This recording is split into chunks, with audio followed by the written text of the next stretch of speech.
¿Cuántos hemos sentido el gozo del Señor? Aleluya. Le voy a compartir el mensaje que se predicó hace unos días atrás en la ciudad de Guarena, en Venezuela. Lo preparé para esa iglesia y siento en mi corazón traerlo para ustedes también. Vamos a abrir nuestras Biblias, vamos a ponernos de pie un momento en reverencia a la palabra de Dios. Vamos a abrir las Biblias en el libro de Romanos, capítulo 8. Romanos 8.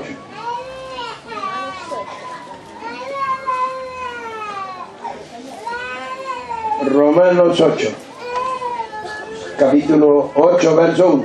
¿Estamos? Dos nomás están, los demás se han ido en el arrebato, parece. Yo me quedé solo. Romanos 8, 1. Amén. Dice así: viviendo en el Espíritu. Ahora pues, ninguna condenación hay para los que están en Cristo Jesús, los que no andan conforme a la carne, sino conforme al Espíritu. Porque la ley del Espíritu de vida en Cristo Jesús me ha librado de la ley del pecado y de la muerte.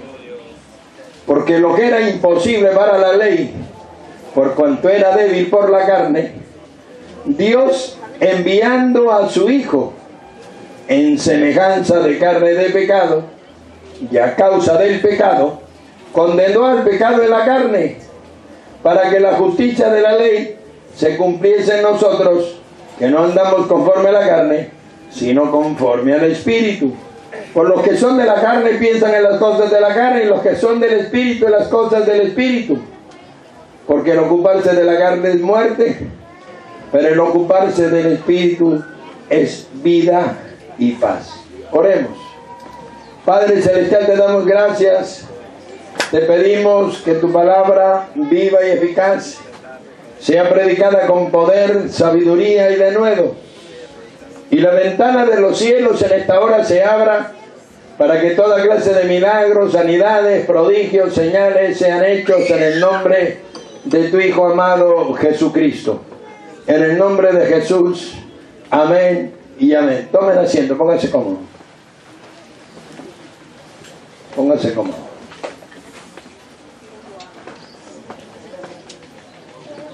Yo me imagino que hemos oído miles de veces ninguna condenación hay para los que están en Cristo Jesús. Esa es la partecita que a todo el mundo le gusta, ¿no? Pero más abajo dice algo más. Dice, los que no andan. Amén. Los que no andan conforme a la carne. Así que no es tan sencillo como decir ninguna condenación hay para los que están en Cristo solamente, sino que hay un requisito. Así que existen dos leyes, y esa es la que vamos a compartir hoy. Dos leyes. Primero, ¿qué significa una ley? ¿Qué es una ley? Una ley es un precepto establecido por la autoridad. ¿Cierto? ¿Cierto? Una ley es un precepto establecido por la autoridad. Ahora, como se trata de leyes del cielo, vamos a llamarlo, ¿qué le parece? Leyes celestiales. ¿Le parece bien? Claro, porque son celestiales, ¿o no? Claro, son del cielo. Son las leyes del cielo. Ahora, ¿cuáles son las leyes del cielo de las que habla la Biblia en esta mañana, perdón? Habla de dos. La ley del Espíritu de vida, una. Y la otra es la ley del pecado y de la muerte. ¿Cierto? A su nombre. Estas son las dos leyes que rigen la humanidad. ¿Cuál es la ley del pecado y de la muerte? Para entender esto, tenemos que comprender que esta es una ley, primeramente, una ley por sucesión, por herencia. ¿Por qué es una ley por herencia? Porque Adán y Eva hicieron algo malo en el huerto del Edén. Y cuando fallaron a Dios, el pecado entró en el hombre y por eso nació esta ley. La ley que condena a todo ser humano, la ley que permite que todos ustedes, desde su nacimiento, si no tienen a Cristo, nazcan en pecado. ¿Qué dice Salmo 51:5? En maldad fui formado y en pecado me concibió mi madre. ¿Así no dice? A su nombre. Quiere decir que si usted nace en un hogar donde no son cristianos, automáticamente nace en pecado. Como dice Romanos 3:23, dice, por cuanto todos pecaron, exacto, destituidos de la gloria de Dios. Pero pastor, yo no tengo la culpa de lo que hizo Adán. Lo siento, él era el representante de la raza humana. Y él falló y nosotros heredamos su fallo. Amén. Amén. Pero así como por la desobediencia, dice Romanos 5:19, de un solo hombre, los muchos fuimos constituidos pecadores, así también por la obediencia de uno, los muchos seremos constituidos justos. Amén. Amén. A su nombre. Dale palmas al Señor. Así que esta ley es tan poderosa que el mismo apóstol Pablo, escuche, el mismo apóstol Pablo escribe sobre ella. Lea en Romanos 7:15. Dice, Pablo dice, porque lo que hago no lo entiendo, dice Pablo, pues no hago lo que quiero, sino lo que aborrezco. De manera que apruebo que la ley es buena. Él acepta que esta ley es real, porque él no hace lo que quisiera, ni usted tampoco. ¿Por qué pecaríamos contra Dios si sabemos que pecar contra Dios es acarrearnos el mal? Porque hay una parte de nosotros que tiene una naturaleza, ¿no?, vendida al pecado, se dice, ¿cierto? Hay algo en nosotros que nos hace hacer muchas veces lo que no nos gusta. Lo que hago no lo entiendo, pues no hago el bien que quiero, sino el mal que no quiero, dice su nombre. Esa es la ley del pecado. Y esa es una ley por herencia. Entonces Dios tenía que cambiar esta ley para que el hombre se pudiera salvar, y nos dio una nueva. Pero ¿cómo funciona? ¿Cuál era el proceso para que se pudiera dar la ley del Espíritu de vida en Cristo? ¿Cuál era el proceso? Primero, Cristo no podía nacer como ustedes y yo, porque si nacía de la misma forma hubiera nacido en pecado también, ¿cierto? Porque usted nace en pecado porque su papá y su mamá se juntan, y al juntarse nace usted automáticamente por una relación normal. Usted nace en pecado porque somos herederos de la naturaleza pecaminosa. Pero la única forma de romper esa herencia era que Jesús naciera de otra forma, ¿cierto? Y por eso en Lucas 1:35 el ángel Gabriel se le presenta a María y le dice: salve, muy favorecida, el Espíritu Santo vendrá sobre ti y el poder del Altísimo te cubrirá con su sombra. A su nombre. Así que él no nació igual que usted, él nació por la sombra del Espíritu Santo. Y por eso María seguía siendo virgen, a su nombre.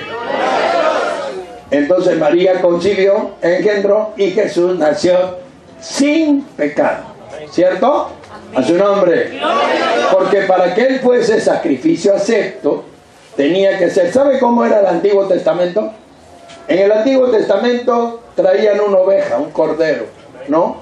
Y el sacerdote cargaba el pecado de toda la congregación y ponía su mano sobre el lomo de un cordero sin defecto. Sin defecto. Y luego que el cordero recibía el pecado de toda la congregación, lo sacrificaba, ¿cierto? Y entonces, ¿el cordero era el que perdonaba los pecados? No. Usted, aunque usted no lo crea, éramos perdonados por lo que Jesús iba a hacer. Amén. Los del Antiguo Testamento fueron perdonados por lo que Jesús iba a hacer, y ustedes por lo que hizo. Amén. No era la sangre del cordero que derramaba la que perdonaba pecados, sino lo que representaba. El cordero representaba al cordero inmolado que había de venir. Amén. Quiere decir que ustedes eran perdonados por lo que Jesús iba a hacer y nosotros por lo que Jesús hizo. Amén, hermanos, ¿queda claro eso? Entonces tenían que mandar un cordero sin mancha ni arruga. ¿Y qué mejor cordero? Como dice Romanos 8:32, el que no escatimó ni a su propio Hijo, sino que nos lo dio lo entregó para que fuésemos libres de pecado, ¿cómo no nos dará con él? Dice, todas las cosas. Amén. Mire cuánto amor tiene Dios para la humanidad. Dice que no nos escatimó ni a su propio Hijo unigénito, sino que le entregó por todos nosotros. ¿Cómo no nos dará con Él todas las cosas, todas sin excepción, a su nombre? ¡Gloria a Dios! Así que Dios mandó el mejor de todas las ofrendas, la que usted nunca pensó, su propio Hijo. Y lo tenía que mandar sin mancha ni arruga, libre de pecado. Y así nació Jesús. Y su peregrinaje por la tierra hasta la edad de los 33 años, durante todo el tiempo de su ministerio, tampoco cometió falta alguna, y ustedes lo saben. A su nombre. Dale palmas al Señor. Palmas fuertes, alábalo porque vive.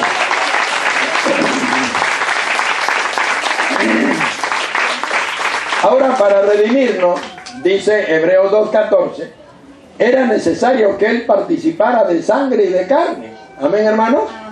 Porque todos ustedes y yo también hemos participado de sangre y de carne, y Jesús tenía que participar de lo mismo, por eso tuvo que hacerse hombre. Y participó de sangre y de carne para, por medio de su muerte, deshacer el imperio de la muerte. Amén, hermanos. Así que dice la Biblia que Jesús tuvo que, bajo el premeditado consenso de Dios, tuvo que ser autorizado por Dios que esta turba de judíos enardecidos le tomaran prisionero y lo llevaran a la crucifixión al monte de la calavera. Amén, hermanos. Ahora ya no era solamente necesario de que Él participara de sangre y de carne, ahora tenía que expiar por nosotros, porque ustedes saben que sin derramamiento de sangre no hay remisión de pecados. Amén. Y la única forma de expiar a todos nosotros de esa ley que nos condenaba a la muerte era que Él tomara nuestro lugar. Amén. Como la oveja tomaba el lugar del pueblo, Jesús tomara el lugar de todos ustedes y de mi persona también. Y que en ese sacrificio acepto Dios pudiera redimir el pecado de toda la humanidad. Así que, aunque usted no lo crea, en Isaías 53:10 dice que Jesús suplicó a Dios por ayuda. Usted no sabe, alguna persona piensa que Jesús era como un Superman, que tenía tanta energía, tanta fuerza, que Él no sufrió. No, hermano. Él estuvo derramando su alma delante de Dios desde que estaba en el huerto, rogando para que Él no tuviera que pasar por eso. Pero el Padre no se lo permitió. Al final Él dijo, no se haga lo que yo quiero, sino tu voluntad. Y se hizo su voluntad. Amén, hermano. Él tomó fuerzas, un ángel del cielo lo fortaleció, salió a cumplir su ministerio para lo que vino, y se dejó arrestar, y se dejó llevar primero al Sanedrín, donde lo golpearon, usted ya sabe eso, y luego lo llevaron al pretorio. Y una vez en el pretorio, Dios permitió, ustedes saben, como cordero fue llevado al matadero, cerró su boca, no la abrió, pudo defenderse, pero no lo hizo, y lo llevaron al monte de la calavera y lo clavaron.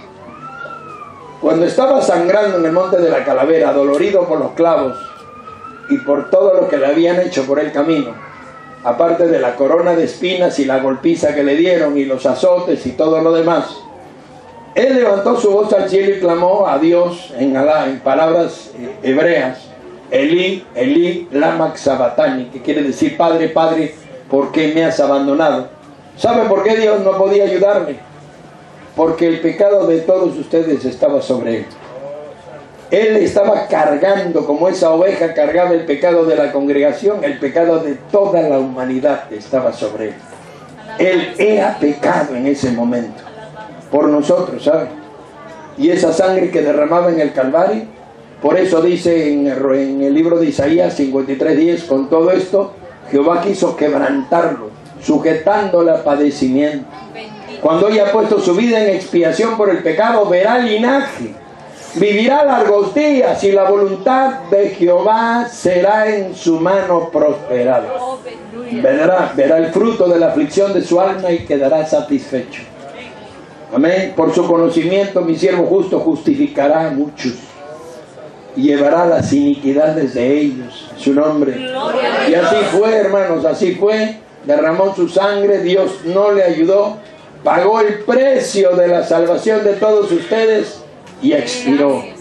Ahora no terminaba con solo morir, porque si no el espíritu de vida no hubiera vuelto a ustedes.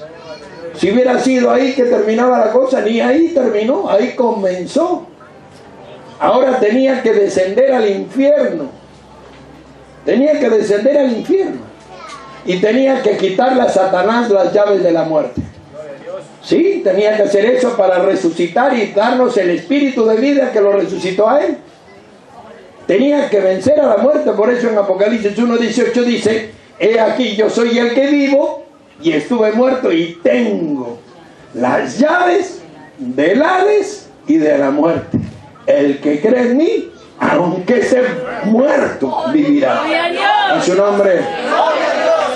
Así que resucitó. Las paredes de la muerte no le pudieron detener, como dice Juan 11:25, el que cree en mí, aunque esté muerto, vivirá. Y venció a la muerte y resucitó. Ahí es donde Dios le dio a usted el espíritu de vida en Cristo. Dígame, ¿Jesús resucitó solo? ¿Ven? Ni siquiera saben. ¿Jesús resucitó solo? ¿Qué dice Mateo 23:57? ¿Resucitó solo? ¿Sabe cuánta gente resucitó ese día? Mucha gente. No podría decirles cuánto, pero fueron muchos. Cuando Jesús resucitó, las tumbas se abrieron y muchos cuerpos de santos resucitaron. Y como dice en Hebreos 11, se le aparecieron a muchos en Jerusalén. Gente que había fallecido, todos resucitaron y aparecieron a muchos en Jerusalén. La muerte había sido vencida. La muerte había sido derrotada. Porque si Jesús resucitaba solo, usted diría, claro, Él resucitó, Él es el Hijo de Dios, no hay problema. Pero no, no solo resucitó, Él resucitaron muchos. Para que usted sepa que ahora en Cristo ya no hay muerte, sino vida eterna. Y cuando la muerte fue vencida y derrotada, el espíritu de vida vino a ustedes.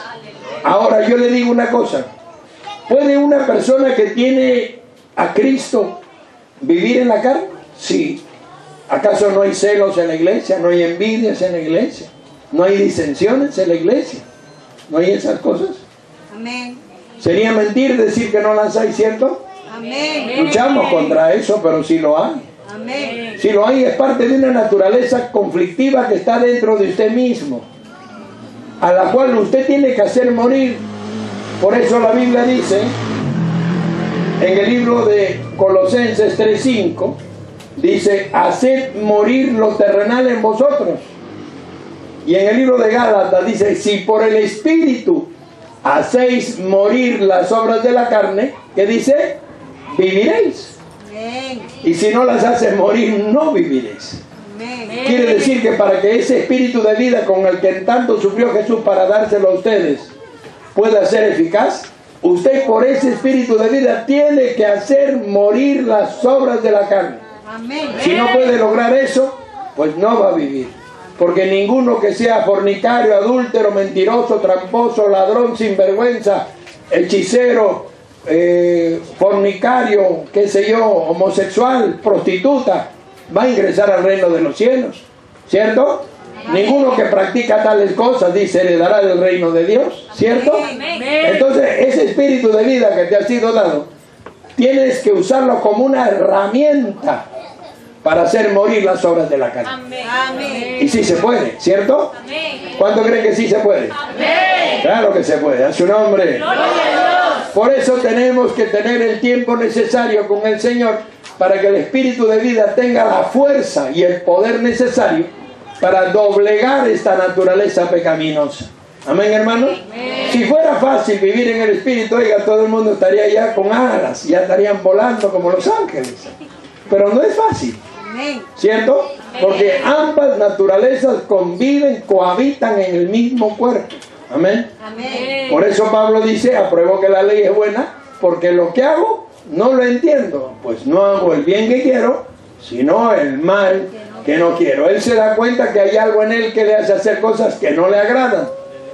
Y esa es la parte difícil y conflictiva de la vida cristiana, en la cual usted tiene que aplicar ese poder tan grande que nos fue dado en esa cruz, para poder someter, para hacer morir lo terrenal, para hacer morir las obras de la carne y vivir en el Espíritu, porque la promesa es: ahora pues, ninguna condenación hay para los que están en Cristo Jesús, los que no andan, ahí está el detalle, conforme a la carne, sino a su nombre. ¿Y cuántos quieren vivir en el Espíritu? Pues entonces luchen a su nombre. Vamos a ponernos de pie. Vamos a ponernos de pie. ¿A cuánto nos habló Dios en esta mañana? ¿Y cuánto van a luchar para hacer morir las obras de la carne? No es fácil. Amén, es fácil decirlo. Difícil es hacerlo. Pero sí se puede. Hay que aplicarlo.